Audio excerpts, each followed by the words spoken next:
Hi, ಹೇಗಿದ್ರೆ ಎಲ್ಲರೂ ಚೆನ್ನಾಗಿದ್ದಾರೆ. Welcome back to my YouTube channel Babbis cooking and Kannada vlogs. So ನನ್ನ ಚಾನಲ್ನ ಯಾರೆಲ್ಲ ಸಬ್ಸ್ಕ್ರೈಬ್ ಮಾಡ್ತಿದ್ರೆ, ವಿಡಿಯೋ ನೋಡ್ತಿದ್ರೆ ಪ್ಲೀಸ್ ಸಬ್ಸ್ಕ್ರೈಬ್ ಮಾಡ್ಕೊಂಡು ವಿಡಿಯೋ ನೋಡಿ, ಹಾಗೂ ಪಕ್ಕದಲ್ಲಿರೋ ಬೆಲ್ ಐಕಾನ ಕ್ಲಿಕ್ ಮಾಡಿ. ಯಾಕೆಂದರೆ ನಾನು ಯಾವುದೇ ಒಂದು ಹೊಸ ವಿಡಿಯೋ ಹಾಕ್ತೀನಿ ನೋಡಿ, ಅದು ನಿಮಗೆ ಫಸ್ಟಾಗಿ ಸಿಗುತ್ತೆ. ಅದಕ್ಕೋಸ್ಕರ ಸೊ ಚಾನಲ್ ಸಬ್ಸ್ಕ್ರೈಬ್ ಮಾಡಿ, ವಿಡಿಯೋ ಇಷ್ಟ ಆದರೆ ಲೈಕ್ ಮಾಡಿ, ಹಾಗೂ ಕಮೆಂಟ್ ಮಾಡಿ, ಹಾಗೂ ನಿಮ್ಮ ಫ್ರೆಂಡ್ಸ್ ಫ್ಯಾಮಿಲಿಗೂ ಶೇರ್ ಮಾಡಿ.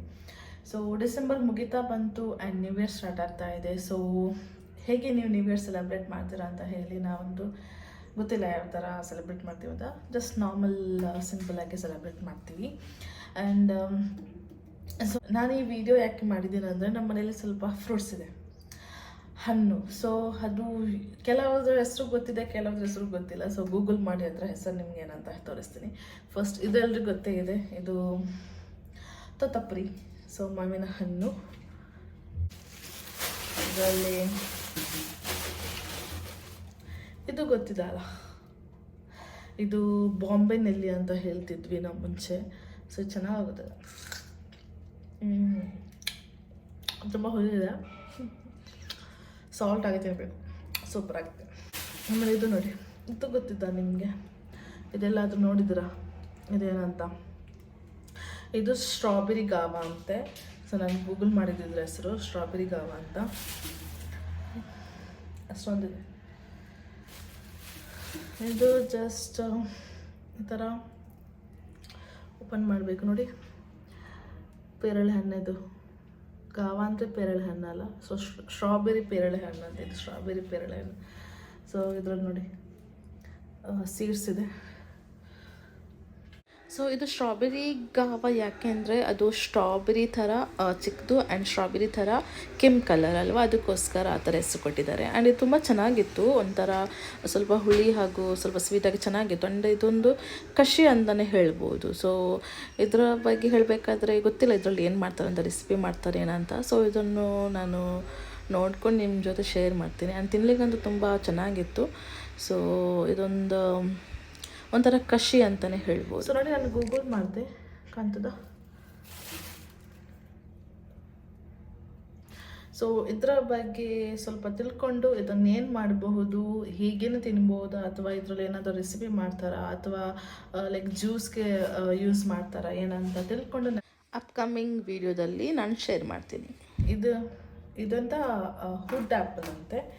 ಸೊ ಇದರ ಬಗ್ಗೆನೂ ಕೂಡ ನಾನು ತಿಳ್ಕೊಂಡು ನಿಮಗೆ ಆಮೇಲೆ ನಾನು ಹೇಳ್ತೀನಿ ಏನು ಮಾಡ್ತಾರ ಅಂತ. ಇದನ್ನು ಎಷ್ಟು ದೊಡ್ಡದು, ಐ ಥಿಂಕ್ ಇದು ಚಕ್ಕೋತ, ನಾವು ಚಕ್ಕೋತ ಅಂತ ಹೇಳ್ತೀವಿ. ಅದು ಮುಸಂಬಿ ಥರ ಇರುತ್ತೆ ನೋಡಿ, ಸಮಥಿಂಗ್ ಆ ಥರ. ಈ ಥರ ಇರುತ್ತೆ ನೋಡಿ, ನಾನು ಹೇಳ್ದಲ್ಲ ಮೊಸಂಬಿ ಥರ, ಈ ಥರ ಇರುತ್ತೆ. ಅದು ತುಂಬ ಪಿಂಕಿಶ್ ಆಗಿರುತ್ತೆ ಒಳಗಡೆ ನೋಡಿ, ಈ ಥರ ಚಕೋತ. ಇದು ಈ ಫ್ರೂಟ್ ಬಂದುಬಿಟ್ಟು ಕ್ಯಾನ್ಸರ್ ಫ್ರೂಟು. ಇದು ಕ್ಯಾನ್ಸರ್ಗೆ ತುಂಬ ಒಳ್ಳೆಯದಂತೆ. ಆ್ಯಂಡ್ ನಾನು ಆಮೇಲೆ ನನಗೆ ತೋರಿಸ್ತಾ ಅಲ್ವಾ ಈ ಫ್ರೂಟು, ವುಡ್ ಆ್ಯಪಲ್. ಇದರಲ್ಲಿ ಜ್ಯೂಸ್ ಮಾಡ್ಬೋದು ಅಥವಾ ಗೊಜ್ಜು ಮಾಡ್ಬೋದು. ಆಮೇಲೆ ಗೊಜ್ಜು ಅಂದರೆ ತೊಕ್ಕು ಮಾಡಬಹುದು. ಇದಕ್ಕೆ ಕನ್ನಡದಲ್ಲಿ ಬೇಲದ ಹಣ್ಣು ಅಂತ ಹೇಳ್ತಾರಂತೆ. ಸೊ ನಾನು ಸ್ವಲ್ಪ ಗೂಗಲ್ ಮಾಡಿದೆ. ಆ್ಯಂಡ್ ಇದು ಸೀತಾಫಲ ಥರನೇ, ಒಳಗಡೆ ಕಟ್ ಮಾಡಿದಾಗ ಸೀತಾಫಲ ಯಾವ ರೀತಿ ಇರುತ್ತೆ ನೋಡಿ ಒಳಗಡೆ, ಸೇಮ್ ಅದೇ ರೀತಿ ಕ್ಯಾನ್ಸರ್ ಫ್ರೂಟು. ಇದರಲ್ಲಿ ಕೂಡ ಜ್ಯೂಸ್ ಮಾಡ್ತಾರೆ ಆ್ಯಂಡ್ ಈ ಥರನೂ ಕೂಡ ತಿನ್ನಬಹುದು. ಆಮೇಲೆ ಇದನ್ನು ನಾನು ಜ್ಯೂಸ್ ಮಾಡಬೇಕಾದ್ರೆ ನಿಮ್ಮ ಜೊತೆ ಶೇರ್ ಮಾಡ್ತೇನೆ ಆಯಿತಾ. ಸೊ ನಾನು ಕೂಡ ಫಸ್ಟ್ ಟೈಮ್ ಟ್ರೈ ಮಾಡ್ತಿರೋದು. ಸೊ ಚೆನ್ನಾಗಿ ಪರಿಮಳ ಇದೆ ಆ್ಯಕ್ಚುಲಿ. ಹಾಂ, ಸೊ ಇದನ್ನು ಕೂಡ ಕಟ್ ಮಾಡಬೇಕಾದ್ರೆ ನಿಮ್ಮ ಜೊತೆ ಶೇರ್ ಮಾಡ್ತೀನಿ. ಸೊ ಇವಾಗ ಅಡುಗೆ ಮಾಡಬೇಕು, ಗಂಟೆ ಆಲ್ರೆಡಿ 1 o'clock. ಇವತ್ತು ಬ್ರೇಕ್ಫಾಸ್ಟ್ ನಾವು ಲೇಟ್ ಮಾಡೋದ್ರಿಂದ ಹಸಿವಾಗ್ತಿಲ್ಲ ನನಗೆ. ಅದಕ್ಕೋಸ್ಕರ ನಾನು ಆರಾಮ್ಸಾಗಿ ಕುಕ್ ಮಾಡೋಣ ಅಂತ. ಸೊ ಎಗ್ ಕರಿ ಇದೆ, ನಿನ್ನೆ ನೈಟ್ ಮಾಡಿದ್ದು, ಜಸ್ಟ್ ಎಗ್ ಮಸಾಲ ಮಾಡಿದ್ದೆ. ಸೊ ಇವತ್ತು ಕರಿಗೆ ನಾನು ಮಂಗಳೂರು ಸೌತೆಕಾಯಿ ಮತ್ತು ಸ್ವಲ್ಪ ದಾಲ್ ಹಾಕಿ ಸಾಂಬಾರು ಥರ ಮಾಡೋಣ ಅಂತ ಇದ್ದೀನಿ. ಓಕೆ, ಸೊ ನಿಮ್ಗೂ ನಾನು ಈ ಬ್ಲಾಗಲ್ಲಿ ರೆಸಿಪಿನ ಶೇರ್ ಮಾಡ್ತೀನಿ. ಏನಂದರೆ ಆ್ಯಕ್ಚುಲಿ ಸ್ವಲ್ಪ ಬೀನ್ಸ್ ಕೂಡ ಇತ್ತು ನೋಡಬೇಕಾದ್ರೆ. ಸೊ ಬೀನ್ಸ್ ಮತ್ತು ಮಂಗಳೂರು ಸೌತೆಕಾಯಿ ಸ್ವಲ್ಪ ದಾಲ್ ಹಾಕ್ಕೊಂಡು ಸಾಂಬಾರು ಥರ ಮಾಡ್ತೀನಿ ಅಷ್ಟೇ. ಜಸ್ಟ್ ಒಂದು ಸ್ವಲ್ಪನೇ ಸ್ವಲ್ಪ. ಆ್ಯಂಡ್ ಸ್ವಲ್ಪ ಬೀನ್ಸ್ ಇದೆ, ಇದನ್ನು ಪಲ್ಯ ಮಾಡಬೇಕು. ನೋಡಬೇಕಾದ್ರೆ ಮತ್ತೆ ಮಾಡ್ತೀನಿ ಇರೋದ್ರ ನಾಳೆ ಮಾಡ್ತೀನಿ. ಯಾಕಂದ್ರೆ ಈಗ ಆಲ್ರೆಡಿ ಅಲ್ಲಿ ಎಗ್ ಕರಿ ಇದೆ, ಸ್ವಲ್ಪ ಎಗ್ ಕರಿ ಇರೋದ್ರಿಂದ ಜಸ್ಟ್ ಬೇಡ ಅಂತ ಅಂದ್ಕೊಳ್ತೀನಿ. ಸೊ ನಾಳೆ ಮಾಡಬೇಕು ಅದನ್ನು. ಸೊ ಎಗ್ ಕರಿ ಇದೆ, ಇವಾಗ ಸ್ವಲ್ಪ ನಾನು ಸಾಂಬಾರು ಮಾಡ್ತೀನಿ. ಸೊ ಇವಾಗ ನಾನು ಸಾಂಬಾರು ಮಾಡಲಿಕ್ಕೆ ಇದಕ್ಕೆ ಮಂಗಳೂರು ಸೌತೆಕಾಯಿ ಮತ್ತು ಬೀನ್ಸ್ನ ಸ್ವಲ್ಪ ದೊಡ್ಡದಾಗಿ ಕಟ್ ಮಾಡಿ ಹಾಕಿದ್ದೀನಿ. ಯಾಕೆಂದರೆ ಕುಕ್ಕರಲ್ಲಿ ಅಲ್ವಾ, ಅದಕ್ಕೋಸ್ಕರ. ಮತ್ತು ಅದು ಚಿಕ್ಕದಾಗಿ ಕಟ್ ಮಾಡಿದರೆ ಮತ್ತು ಅಲ್ಲೇ ಅದು ಇದಾಗೋಗುತ್ತೆ, ಅದಕ್ಕೋಸ್ಕರ. ಸೊ ಸಾಂಬಾರು ಮಾಡಲಿಕ್ಕೆ ಸ್ವಲ್ಪ ದೊಡ್ಡ ಪೀಸ್ ಇದ್ದರೆ ತಿನ್ನಲಿಕ್ಕೂ ಸಿಗುತ್ತೆ, ಇಲ್ಲಾಂದರೆ ಅಲ್ಲೇ ಅದು ಪಾಯಸ ಥರ ಆಗಿಬಿಡುತ್ತೆ. ಇವಾಗ ಇದಕ್ಕೆ ನಾನು ಆ್ಯಡ್ ಮಾಡ್ತಿರೋದು ತೊಗರಿ ಬೇಳೆ. ಸೊ ನಾವು ದಾಲ್ ಮಾಡ್ತೀವಿ ನೋಡಿ, ಆ ದಾಳನ್ನ ಇಲ್ಲಿ ಉಪಯೋಗ ಮಾಡ್ತಾ ಇದ್ದೀನಿ. ದಾಲ್ ಯಾಕೆಂದರೆ ತುಂಬ ಒಂದು ಟೇಸ್ಟ್ ಕೊಡುತ್ತೆ, ಅದಕ್ಕೋಸ್ಕರ. ಇವಾಗ ಆ್ಯಡ್ ಮಾಡ್ತೀನಿ ನಾನು ಇದಕ್ಕೆ ರುಚಿಗೆ ತಕ್ಕಷ್ಟು ಉಪ್ಪು, ಸ್ವಲ್ಪ ಇದು ಏನಪ್ಪ ಏನಿದು ಚಿಲ್ಲಿ ಪೌಡರ್, ಸ್ವಲ್ಪ ಅರಿಶಿನ ಪೌಡರ್, ನೀರುಳ್ಳಿ, ಟೊಮ್ಯಾಟೊ, ಗ್ರೀನ್ ಚಿಲ್ಲಿ ಹಾಗೂ ಚಿಕ್ಕದಾಗಿ ಕಟ್ ಮಾಡಿದಂತಹ ಶುಂಠಿನ ಆ್ಯಡ್ ಮಾಡ್ತಾ ಇದ್ದೀನಿ.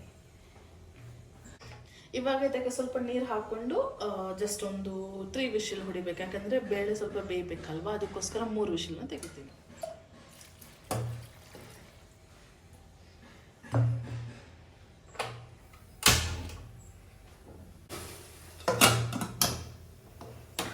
ಇಲ್ಲಿ ನಾನು ಮಸಾಲೆಗೆ ಸ್ವಲ್ಪ ಇಂಗ್ರೀಡಿಯೆಂಟ್ಸ್ ತೊಗೊಂಡಿದ್ದೀನಿ. ಅದರಲ್ಲಿ ಕಾಶ್ಮೀರಿ ಚಿಲ್ಲಿ, ಕೊತ್ತಂಬರಿ ಬೀಜ, ಜೀರಿಗೆ ಮತ್ತು ಚಕ್ಕೆ ಮತ್ತು ಲವಂಗನ ಫ್ರೈ ಮಾಡಿದ್ದೀನಿ.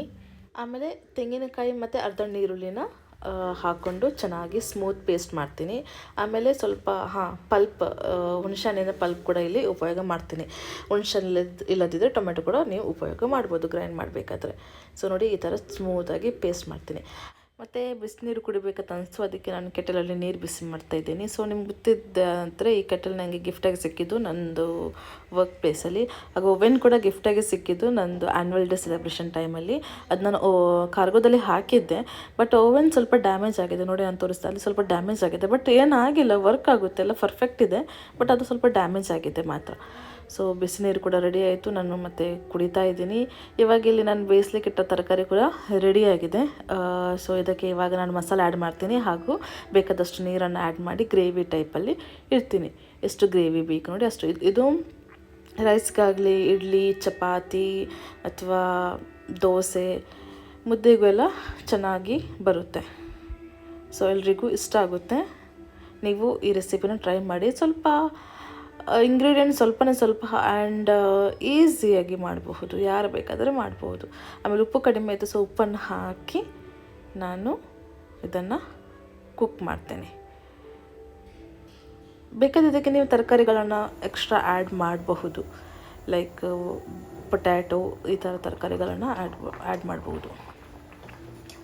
ಸೊ ಫೈನಲಿ ನನ್ನ ಸಾಂಬಾರು ಕೂಡ ರೆಡಿ ಆಯಿತು. ಇವಾಗ ಒಗ್ಗರಣೆ ಕೊಡಬೇಕಲ್ಲ.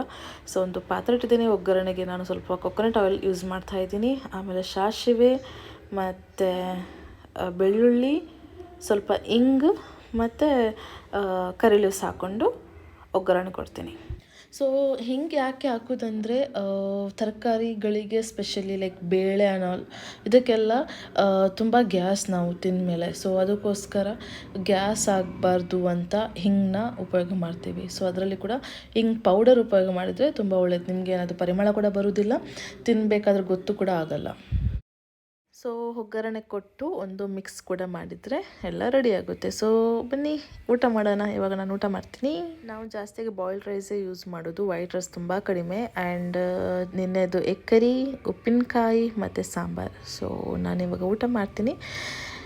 ಊಟ ಮಾಡಿದ ನಂತರ ನಾವು ಹೊರಗಡೆ ಹೋದ್ವಿ. ಜಿತು ಹೇಳಿದರು ಹೊರಡು ಅಂತ. ಸೊ ನಾನು ಹೊರಟೆ, ಎಲ್ಲಿ ಅಂತ ಗೊತ್ತಿಲ್ಲ, ಹೊರಟು ಕಾರಲ್ಲಿ ಹೋಗಿ ಕೂತ್ಕೊಂಡೆ. ಆಮೇಲೆ ಕೇಳಿದೆ ಎಲ್ಲಿ ಹೋಗ್ತಿದ್ದೀವಿ ಅಂತ. ಆಮೇಲೆ ಹೇಳಿದರು ಏನು ಛೋಟಾ ಲಡಕ್ ವ್ಯೂ ಪಾಯಿಂಟ್ ಅಂತ, ಕೋಲಾರ ಹತ್ರ. ಸೊ ನಾವು ಅಲ್ಲಿ ಹೋದ್ವಿ. ಪರವಾಗಿಲ್ಲ, ಪ್ಲೇಸ್ ಚೆನ್ನಾಗಿತ್ತು. ಬಟ್ ಒನ್ ಟೈಮ್ ವಾಚಬಲ್ ಅಷ್ಟೇ, ಅಂದರೆ ಒಂದು ಸಲ ಹೋಗ್ಬೋದು ಅಷ್ಟೇ. ಜಸ್ಟ್ ಏನಿಲ್ಲ, ಅಲ್ಲಿ ಒಂದು ವಿಡಿಯೋದಲ್ಲಿ ತೋರಿಸ್ತೀನಿ ಅದು ಯಾವ ರೀತಿ ಇತ್ತು ಅಂತ. ನೀವು ಕೂಡ ಈ ವಿಡಿಯೋ ಲಾಸ್ಟ್ವರೆಗೆ ನೋಡಿ.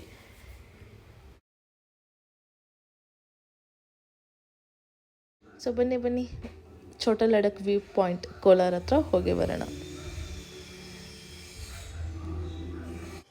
ಸೊ ಲೊಕೇಶನ್ ಹಾಕಿ ನಾವು ಹೊರಟ್ವಿ.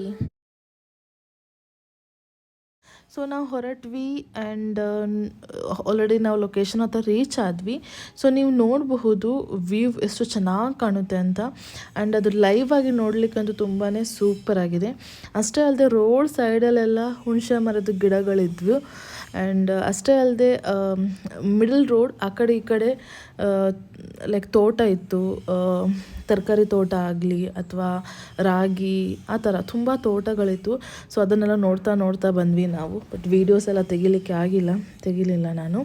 ಸೊ ಫೈನಲ್ ರೀಚ್ ಆದ್ವಿ ನಮ್ಮ ಡೆಸ್ಟಿನೇಷನ್ಗೆ. ಗೂಗಲಲ್ಲಿ ತೋರಿಸ್ತಾರ ಅಷ್ಟೇನಿರಲಿಲ್ಲ, but okay. So one time ಹೋಗ್ಬೋದು ಅಷ್ಟೇ, ಛೋಟಾ ಲಡಕ್ ವ್ಯೂ ಪಾಯಿಂಟ್ ಅಂತ. ಆ್ಯಂಡ್ ಅಲ್ಲಿ ಜಾಸ್ತಿಯಾಗಿ ಕಾಲೇಜ್ ಸ್ಟೂಡೆಂಟ್ಸ್ ಎಲ್ಲ ಬಂದಿದ್ದರು. ಅಲ್ಲಿ ಫೋಟೋ ಸೆಷನಿಗೆಲ್ಲ ತುಂಬ ಬೆಸ್ಟ್ ಪ್ಲೇಸ್ ಅಂತ ಹೇಳ್ಬೋದು. ಅಲ್ಲಿ ಹೋಗಿ ಬೇಕಿದ್ದರೆ ಪ್ರೀ ವೆಡ್ಡಿಂಗ್ ಫೋಟೋಸ್ ಎಲ್ಲ ತೆಗಿಬೋದು. ಅಂದರೆ ತುಂಬ ಗ್ರೀನರಿ ಇದೆ ಆ್ಯಂಡ್ ತುಂಬ ವ್ಯೂ ಚೆನ್ನಾಗಿದೆ, ಅದಕ್ಕೋಸ್ಕರ. ಇದು ಆ್ಯಕ್ಚುಲಿ ಕಲ್ಲು ಆಯಿತಾ. ಸೊ ಕಲ್ಲು ತೆಗೆದು ಮೇ ಬಿ ಅಲ್ಲಿ ನೀರು ತುಂಬಿದೆ, ಆ ಥರ ಏನೋ ನಂಗೆ ಸರಿಯಾಗಿ ಗೊತ್ತಿಲ್ಲ. ಆ ಥರ ಹೇಗಿದ್ದಿತ್ತು ಆ ಥರ ಹೇಳಿದ್ರು, ಇದು ಕೋರೆ ಅಂತ. ಸೊ ಕಲ್ಲು ತೆಗೆದು ಆಮೇಲೆ ಅಲ್ಲಿ ನೀರು ತುಂಬಿದೆ ಅಂತ. ಇಲ್ಲಿ ಮಳೆ ಎಲ್ಲ ಬಂದಂದ್ರೆ ತುಂಬ ಗ್ರೀನರಿ ಇನ್ನೂ ಜಾಸ್ತಿಯಾಗಿ ಚೆನ್ನಾಗಿ ಕಾಣಿಸ್ಬೋದು ಅನಿಸುತ್ತೆ. ಮತ್ತು ತುಂಬ ಸಖತ್ತಾಗಿ ಗಾಳಿ ಕೂಡ ಬರ್ತಿತ್ತು ಆ್ಯಂಡ್ ವೆದರ್ ಕೂಡ ಕೋಲ್ಡ್ ಆಗಿತ್ತು, ಚೆನ್ನಾಗಿತ್ತು. ಆಮೇಲೆ ಅಲ್ಲಿಂದ ಹೊರಟು ಮನೆಗೆ ಬಂದ್ವಿ. ಮನೆಗೆ ಬಂದ ನಂತರ ನಾನು ಟೀ ಮಾಡಿದೆ. ಸೊ ಟೀ ಕುಡಿದು ಈ ವ್ಲಾಗ್ನ ಕೂಡ ಎಂಡ್ ಮಾಡ್ತಾಯಿದ್ದೀನಿ. ಇವತ್ತಿನ ಬ್ಲಾಗ್ ನಿಮ್ಗೆ ಇಷ್ಟ ಆದರೆ ಪ್ಲೀಸ್ ಲೈಕ್ ಮಾಡಿ, ಹಾಗೂ ನನ್ನ ಚಾನಲ್ನ ಯಾರೆಲ್ಲ ಸಬ್ಸ್ಕ್ರೈಬ್ ಮಾಡಿಲ್ಲ ಪ್ಲೀಸ್ ಸಬ್ಸ್ಕ್ರೈಬ್ ಮಾಡ್ಕೊಳ್ಳಿ. ಇನ್ನೊಂದು ವೀಡಿಯೋದಲ್ಲಿ ಸಿಗ್ತೀನಿ. ಅಲ್ಲಿವರೆಗೂ ಖುಷಿಯಾಗಿರಿ. ಟೇಕ್ ಕೇರ್, ಬಾಯ್.